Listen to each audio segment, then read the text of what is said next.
You're listening to Big World Network.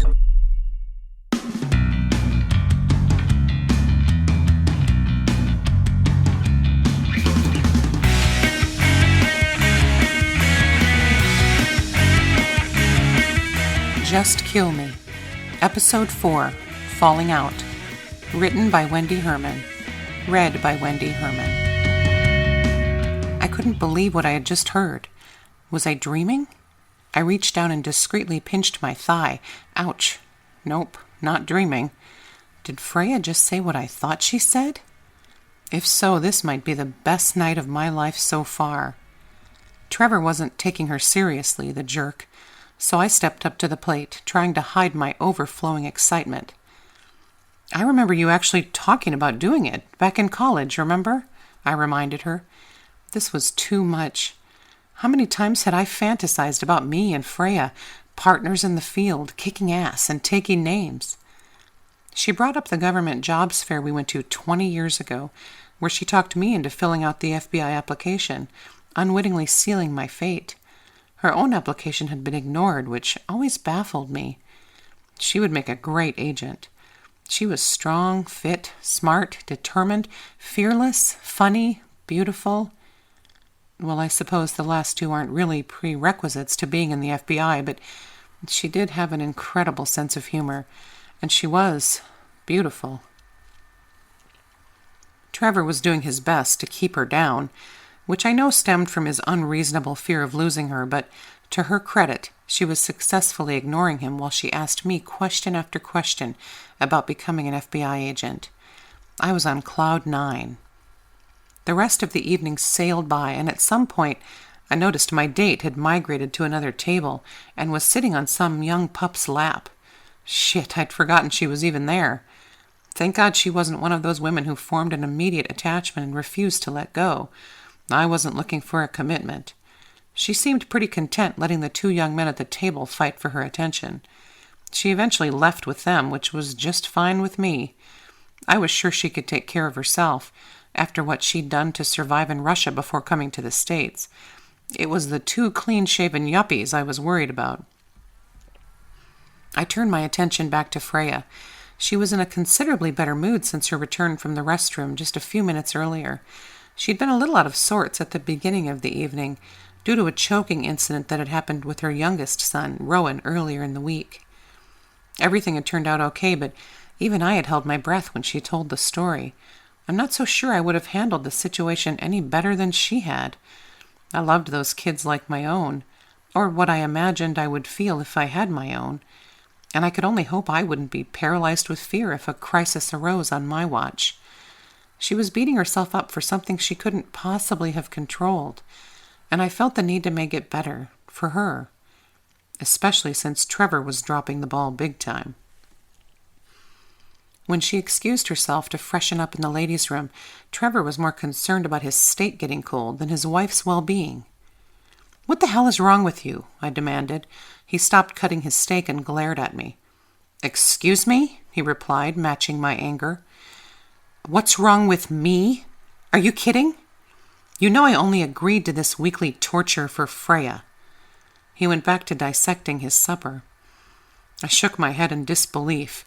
I knew it all right, but he didn't have to be such a prick about it. This whole charade wasn't going to work if he couldn't at least pretend not to hate me. 6 months ago, we were best friends. I trusted this man with my life, and he felt the same about me. We got together as often as we could to stay connected, to talk about our lives and, in a way, live vicariously through each other. I had the freedom of a bachelor that he sometimes missed, and he had everything I didn't. And I don't mean that figuratively. We had met at our usual place, a little hole in the wall I found during one of my assignments. It was safe enough and out of the way, so we could really blow off steam without worrying about running into people we knew. We played a couple games of pool against a few locals and then claimed a booth to finish our drinks. We had both had more than a few when he started talking about Freya. He knew how good he had it with her, but he started complaining, saying she was always frustrated with him for leaving his dirty laundry in the middle of the bedroom floor and for not helping out more with the boys. Something about the injustice he felt struck him as funny, because he started laughing. I thought he was being ridiculous. "So why don't you help out more with the boys?" I asked. He looked at me and his laughter stopped, then started again as if he thought I was joking. For some reason, that infuriated me. "I'm serious, man. Why don't you just pick up your laundry? Is it too much to ask after Freya cooks, cleans, helps the boys with their homework, drives them to all their activities, and still finds the time to put up with your ungrateful ass?" I said. I hadn't meant all of that to come out at once, but the alcohol in my system was severely affecting my internal censor. He stopped laughing and just stared at me for a minute. I could have easily pretended I was kidding at this point, but for some reason I stood my ground, knowing the shitstorm that followed wouldn't be pretty. "Just what are you trying to say, Rip?" he finally asked. Yeah, what was I trying to say? "Never mind, dude, it's just the alcohol." Too late. He wasn't going to let it go now. "No, clearly you have something to tell me," he said, slamming his hand down on the table. "Now spit it out." "Come on. You know you don't deserve her. She's a frickin' saint," I replied, trying to produce a natural-sounding chuckle in an attempt to make light of the whole train wreck that was this drunken conversation. "I knew it," he whispered, shaking his head and almost knocking his beer over with the accompanying hand gesture. "What?" I asked. "You still have a thing for her. After all these years, you still—" "What?" I exclaimed with false shock. "You're drunk. You're not thinking straight." "I've had 4 beers, Rip. I'm far from drunk. And I think I'm finally seeing you for the first time," he accused. We sat there staring each other down in silence for what seemed like an eternity. Then he spoke. "You think you're in love with her," he accused. No, I didn't. I sat there frozen, trying to figure out how this male bonding session could have gone so wrong. I couldn't move. "You think you're in love with my wife," he repeated. "Admit it." Still, I couldn't move or speak. What the hell had I just done? "Admit it!" he yelled this time, purposely knocking his beer bottle off the table with his hand. When I remained still and silent, he stood, reaching across the table with both hands and grabbing either side of my shirt collar. He was growing angrier by the second. Did he really only have 4 beers? I hadn't kept track. I had no reason to an hour ago. As he lifted me off my seat, I couldn't keep quiet any longer. My response left me at a volume I couldn't control and caused several bar inhabitants to look our way. "No, I don't think. I love her. I love her. More than you do, you worthless sack of shit." His anger changed to shock and he released my shirt. I sat back down and waited. For what exactly, I don't know. He stood there awkwardly leaning over the table. "You don't deserve her," I said under my breath, but he heard. He straightened up and stepped out of the booth. He started to walk away but paused and turned after just a few feet. "Neither do you," he seethed. I don't know why I said what I said next. I guess I figured since I'd leapt across this ravine with my eyes closed, I might as well make sure I perish in the fall. She should be with me. He turned away again and left the bar without responding. I knew we were done.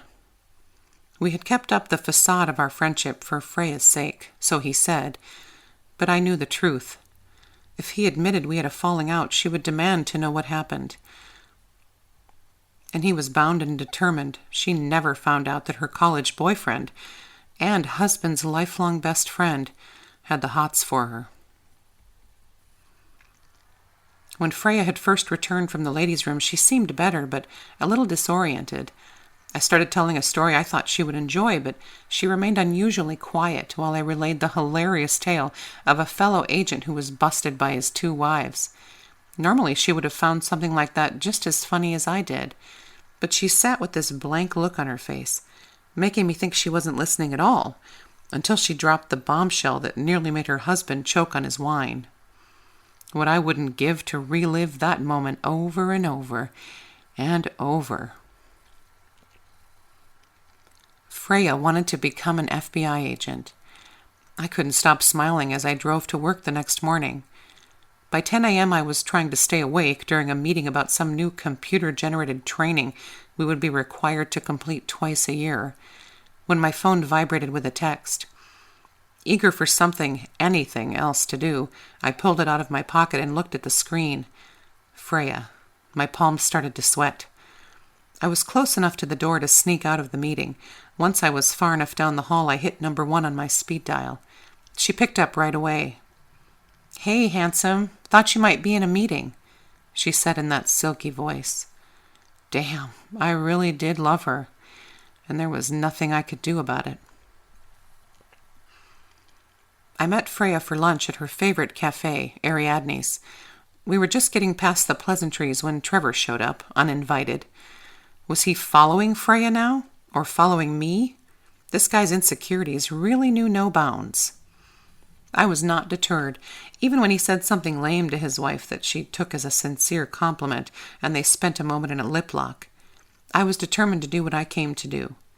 When I told Freya she had been accepted into the next agent training program that started in 10 days, she stopped kissing her husband and hugged me. I had left out the part about really anyone, being able to sign up for the program. I hadn't really done anything but put her name on a list. The hard part came around the 3rd week, which was when most people were weeded out, due to the physical and mental strain, and sometimes they just didn't pass the background check. Freya excused herself and ran to the restroom, leaving us recent mortal enemies alone, again. What was it with her in public restrooms? I was planning on sustaining a nice, friendly silence during Freya's absence, but Trevor had other ideas. "You're not seriously going to let her think she can become an FBI agent?" he asked. "There's that word again," I grinned as I recalled our blowout at the bar. "Think. I don't have to think anything. Freya believes she can do this, and so do I." "If you really love her like you claim, you won't encourage this fantasy of hers. When she falls flat on her face, she'll have no one to blame but you," he informed me. Of course, now that I think about it, it would solve one problem for me. He paused for a moment, but then reconsidered his previous statement. "But I can't stand the thought of Freya getting hurt." "You're trying to convince the wrong person of that," I retorted. "You're going to tell her she doesn't qualify to be an agent. Make something up, I don't care. But don't let it go any further," he ordered. "I will not lie to her," I answered. "She can do this. You're just afraid she might find something else to live for besides you." Freya came around the corner from the restrooms, and we immediately ceased our disagreement. Trevor kissed her goodbye and left as quickly as he'd arrived. I could tell she knew we'd been arguing, so I said my farewell before she could ask any questions. She was going to be an FBI agent if it was my last act on this earth, and her devoted husband couldn't do a damn thing about it.